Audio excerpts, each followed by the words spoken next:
asin.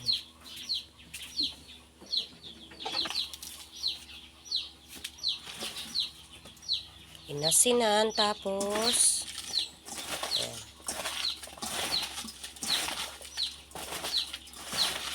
pigain, ay lamukusin.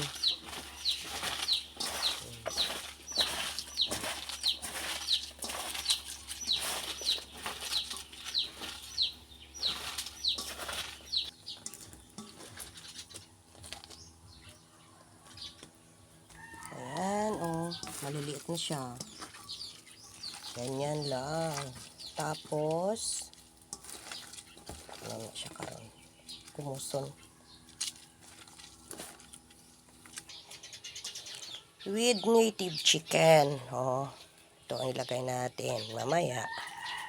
Ayan. At ang ating nilagang munggo para sa ubad. Ayan. Tsaka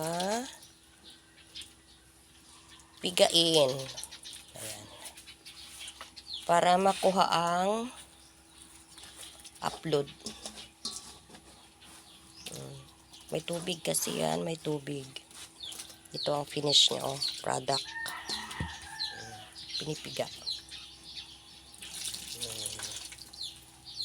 Ayan, oh.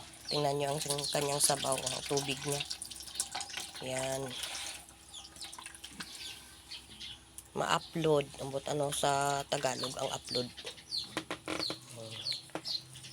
Ito na siya, yung finished product niya. Ganyan.